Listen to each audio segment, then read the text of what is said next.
बिस्मिल्लाहिर्रहमानिर्रहीम सल्लल्लाहु अलैहि वआलिहि वसल्लम। एक्सरसाइज 2.4 क्वेश्चन है हमारे पास। Next question number 4। तो क्वेश्चन नंबर 4 की स्टेटमेंट है, दर्जा झैल मसावातों में एक्स की कीमत मालूम करें। आपके पास क्वेश्चन नंबर 4 में 6 पार्ट्स हैं, तो इंग्लिश में भी स्टेटमेंट पढ़ते हैं। Find the value of x in the following equations. तो 1 2 3 4 और 5 6 इसके पार्ट्स हैं। तो वन बाय वन इनको सॉल्व करते हैं। यहाँ से आपने in short simple he x की वैल्यू आपने निकालनी है। तो एक्सरसाइज है मेरे पास 2.4 क्वेश्चन नंबर 4 और इसका फर्स्ट पार्ट हम यहाँ पे सॉल्व करेंगे। तो फर्स्ट पार्ट की स्टेटमेंट है log of 2 plus log of x is equal to 1। अच्छा, अब यहाँ पे एक बात जो सबसे अहम बात है क्वेश्चन नंबर 4 के अंदर, कि ये हमें पता है कि नेचुरल लॉग होता ln लॉग, तो वहाँ पे हम उसकी बेस ई यूज़ करते हैं क्योंकि उसकी बेस ई होती है।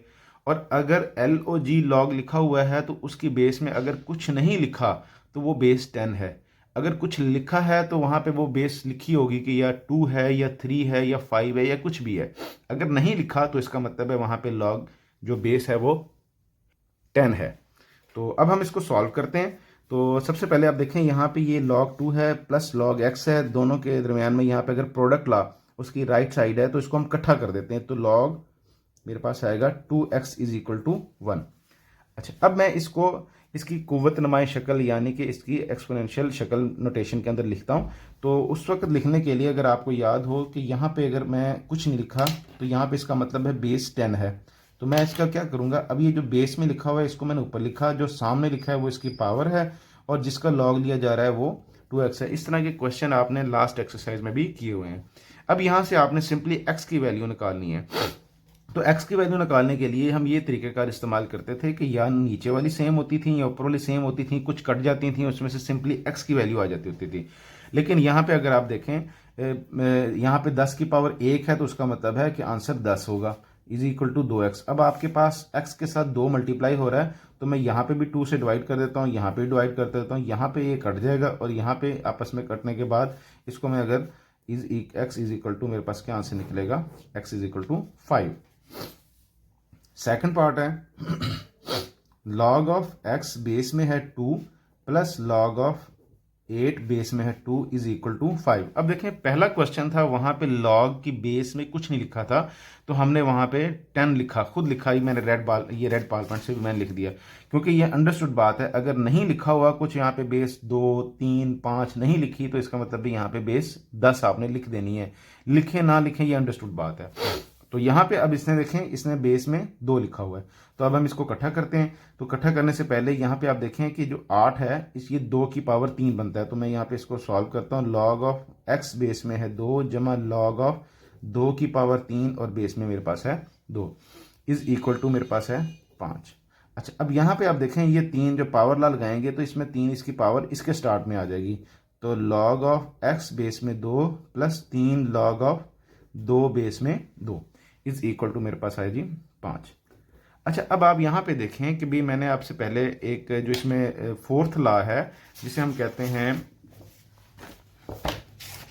ये चेंज ऑफ बेस लॉ, इसमें मैंने यहाँ पे भी आपके साथ शेयर किया हुआ है कि log a उसकी बेस a अगर दोनों सेम हो, जिसका log लिया जा रहा है और बेस वो भी सेम हो, दोनों चीज़ें सेम हो तो वो इक्वल टू 1 होती हैं। कैसे 1 होती हैं, क्योंकि चेंज ऑफ बेस लॉ में ये देखें x और b है तो x ऊपर होगा b नीचे होगा। तो आप उन दोनों को आपस में, ये यहाँ पे चूंकि दोनों सेम है आपस में कट जाएंगे तो मेरे पास इक्वल टू आंसर क्या आएगा, 1 आएगा। तो यहाँ पे भी देखें log 2 है, बेस में भी 2 है, तो इसका मतलब है कि यहाँ पे log x बेस में 2 प्लस 3 और इसकी वैल्यू आपके पास आई 1। तो अब यहाँ पे आएंगे, इसमें से ये प्लस 3 है, प्लस 3 जब उस साइड पे जाएगा 5 के साथ जाके तो 5 ये 3 एकम 3 दूसरी साइड पे जाके -3 हो जाएगा। तो यहाँ पे log ऑफ x बेस में 2, log ऑफ x बेस में 2 इज इक्वल टू मेरे पास आया 2। अब यहाँ पे इसको वापस कुव्वत नुमाई शक्ल में लिखेंगे तो ये जो 2 है जो बेस में है ये ऊपर लिखा गया है, जो इसके सामने लिखा है ये इसकी पावर है, जिसका log लिया जा रहा है वो दूसरी साइड पे चला जाएगा। तो x बराबर आएगा 2 की पावर 4, यानी कि ये हमारे पास इसका x का आंसर आ जाएगा। इसको दुरुस्त करके सीधा करके भी लिख सकते हैं x इज इक्वल टू 4। यहाँ पे भी आप इसको इस चीज का सीधा करके लिख सकते हैं x इज इक्वल टू 5। उसके बाद आपके पास है थर्ड क्वेश्चन में स्टेटमेंट है 81 की पावर है x इज इक्वल टू 243 की पावर है x प्लस 2। अच्छा, अब आपने यहाँ पे क्या करना है, जो 81 है और जो 243 है, आपने इनकी फैक्टराइजेशन तज्जी आपने कर लेनी है। तो आपको आइडिया होगा यहाँ पे, जैसे लाइक हम कासी करते हैं तो 3 27 3 9 3 3 यानी कि 1 2 3 4, तो मेरे पास है यहाँ पे 3 की पावर 4 उसकी पावर है x इज इक्वल टू, और ये 243 होता है, ये होता है 3 की पावर 5 और उसकी पावर है x जमा 2। तो अब आपने क्या करना है, ये जो इनकी जो पावर्स हैं इनको आपस में इकट्ठा कर लें, 5 को भी इसके साथ मल्टीप्लाई कर दें, 4 को भी मल्टीप्लाई, तो मेरे पास आएगा 3 की पावर 4x और इज इक्वल टू आएगा 3 की पावर 5x जमा 5 को 2 से मल्टीप्लाई करेंगे तो 10 आएगा। अब देखें ये लास्ट एक्सरसाइज की तरह यहाँ पे स्टेप आ गया कि अगर नीचे वाले सेम है तो ऊपर वाले इसके आंसर होंगे। तो यहाँ से मैं निकालूंगा 4x is equal to 5x जमा 10। अब ये 5x आपने x एक साइड पे ले जाना है। जब इस तरह की स्टेटमेंट आ जाए जिसमें जो बटा है वो खत्म हो गया, पावर्स खत्म हो गए हैं, तो आपने इसमें x की जो रकमें हैं वो एक साइड पे लेफ्ट साइड पे ले आएंगे, जो बाकी नॉन x हैं या जो कांस्टेंट हैं वो आप राइट साइड पे ले आएंगे। तो 4x इधर आने देंगे, ये 5x इस साइड पे जमा का है, इस साइड पे आगे -5x हो जाएगा और वहां पे दूसरी साइड पे इक्वल टू 10। 4x में से 5x निकालेंगे तो मेरे पास आंसर आएगा -x इज इक्वल टू 10 आया। तो ये जो माइनस है, ये माइनस भी हम दूसरी साइड पे ले लेते हैं, तो x की वैल्यू मेरे पास निकलेगी -10। इस तरह ये यहाँ से भी आपने x की जो वैल्यू है वो आपने निकाल ली। ये था 2.4 का थर्ड पार्ट। अब हम चलते हैं 2.4 एक्सरसाइज है और क्वेश्चन नंबर हमारे पास है 4 और इसका अब हमने करना है फोर्थ पार्ट। स्टेटमेंट है हमारे पास 1/27 और पावर है x - 6 इज इक्वल टू 27। ये स्टेटमेंट है। अच्छा, अब आपने यहाँ पे क्या करना है, अब ये देखें यहाँ पे 27 जो नीचे है इसकी पावर जहाँ पे कुछ ना हो वो पावर 1 होती है।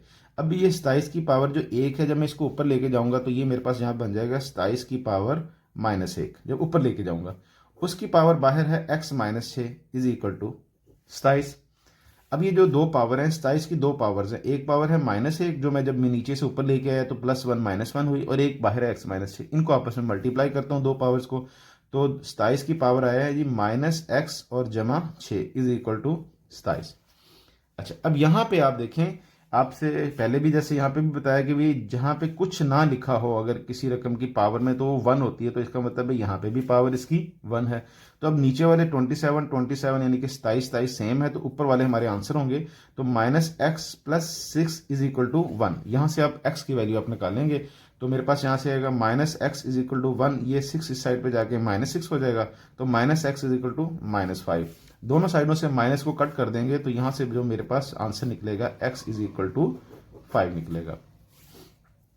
फिफ्थ पार्ट मेरे पास है log of 5x - 10 is equal to 2। अच्छा, अब पहले जितने भी हमने दो या तीन क्वेश्चन किए उसमें जैसे सेकंड पार्ट था, सेकंड पार्ट के अंदर बल्कि एक ही था। फर्स्ट पार्ट में लॉग सिंपल था, उसके अंदर बेस वहां पे नहीं लिखी थी तो इसका मतलब था 10 थी। तो सेकंड पार्ट जो था उसकी लॉग की जो रकम थी उसकी बेस में 2 लिखा हुआ था। यहाँ पे भी आप देखें कि इसकी बेस में कुछ नहीं लिखा हुआ, इसका मतलब है यहाँ पे क्या है, ये 10 है। मैं ये रेड इसलिए लिख रहा हूँ ताकि आपको आइडिया हो जाए कि अगर कुछ नहीं लिखा हुआ तो इसका मतलब क्या होता है, यहाँ पे 10 होता है। लेकिन ये सवाल का हिस्सा है, अगर आप इसको अपनी पेन से भी लिख देंगे तो इससे भी कोई इशू नहीं है। तो यहाँ पे आप इसको, ये 10 है, अब आप इसको कुव्वत नमाई शक्ल के अंदर लिखेंगे, यानी कि इसको एक्सपोनेंशियल शक्ल नोटेशन के अंदर लिखेंगे, पावर की शक्ल में लिखेंगे। तो ये 10 में ऊपर लिखता हूँ, ये 2 इसकी पावर बनेगी और जिसका लॉग लिया जा रहा है वो सामने आ जाएगा 5x - 10। अब आपने यहाँ पे देखें कि जो 10 है इसका जो स्केयर लेंगे तो मेरे पास आएगा 100 आ जाएगा इज इक्वल टू 5x - 10। अब आप देखें यहाँ पे कोई पावर नहीं है, कोई इसमें कोई ऐसी नहीं है कि भी जिसमें आपको मतलब कोई फार्मूला लगाना पड़े। तो जस्ट आपने x की इस वैल्यूज को जो एक साइड पे रख लें, बाकी रकम को एक साइड पे रख लें। तो ये जो 5x है, चलें इसको इधर रहते हैं, ये -10 इस साइड पे लेके आते हैं तो 100, ये -10 इधर आके +10 हो जाएगा, तो हमारे पास इस साइड पे 5x रह गया। अब 5x इधर रहने दें, ये 100 और 10 110 हो जाएगा। दोनों साइडों पे 5 से डिवाइड करेंगे, 110 तकसीम 5 इज इक्वल टू 5x तकसीम 5, ये 5 से कट जाएगा, यहाँ पे आ जाएगा 5 2 और 2। तो इस तरह हमारे पास निकलेगा x इज इक्वल टू 22 निकलेगा। सिक्स्थ इस क्वेश्चन का लास्ट पार्ट है, स्टेटमेंट है हमारे पास log of x plus 1 base में है 2 minus log x minus 4 base में है 2 इज इक्वल टू 2। जो फिफ्थ पार्ट था उसमें लॉग के नीचे कुछ नहीं लिखा हुआ था, तो वहां पे हमने लिखी थी कि वो अंडरस्टूड बात थी कि वहां पे बेस 10 है, तो यहाँ पे उसने बेस में क्या लिखा है जी, 2 लिखा है। तो अब आप इसको यहाँ पे देखें कि भी इसमें ये रकम दोनों के दरमियान में माइनस है, तो यहाँ पे हम क्वेश्चन डाल लगाएंगे, तो लॉग बेस में 2 और ऊपर है x प्लस 1 और ये नीचे माइनस वाली रकम है x माइनस 4, यानी कि माइनस ये वाली इसकी चीज़ नीचे आ जाएगी और इज इक्वल टू क्या आ जाएगा हमारे पास 2 आ जाएगा। अब यहाँ पे ये देखें, ये लॉग वाली सिंपल शक्ल आ गई कि भी लॉग किसी रकम का लॉग है, उसकी बेस में कुछ लिखा हुआ है, इज इक्वल टू समथिंग है, तो आप इसको कुव्वत नमाई यानी कि एक्सपोनेंशियल नोटेशन यानी उस शक्ल के अंदर आप लिखेंगे। तो ये जो 2 है जो बेस में लिखा हुआ है, मैंने इसको ऊपर लिखा नॉर्मल लाइन में, जो सामने 2 था वो इसकी पावर में लिखा, और ये जो है जिसका लॉग लिया जा रहा था वो इक्वल के मैंने दूसरी साइड पे लिखा x plus 1 over x minus 4। अब यहां पे आपने क्या करना है, ये 2 की पावर 2 मेरे पास आएगा 4 is equal to x plus 1 over x minus 4। अब यहाँ पे इसके डिफरेंट हैं आपकी, जिस तरह भी आप इसको हल करना चाहें। तो क्रॉस मल्टीप्लीकेशन जो सबसे सिंपल है, तो जिस रकम के नीचे कुछ नहीं होता वो 1 होता है। तो अब आपने क्या करना है, इस रकम को इसके साथ मल्टीप्लाई कर दें, इस रकम को इसके साथ। अब जरूरी नहीं है कि आप इसको मल्टीप्लाई इसके साथ करने के बाद इधर लिखें, आप चाहे इसको इसके साथ मल्टीप्लाई करने के बाद इधर लिख दें, यानी जैसे आपका जहां पे मर्जी आप इसको लिख सकते हैं। इससे सवाल के ऊपर कोई इसके जवाब पे कोई फर्क नहीं पड़ेगा। तो मैं 4 को x माइनस 4 से जरब दे रहा हूं और इज इक्वल टू इस 1 को जरब दे रहा हूं x जमा 1 से।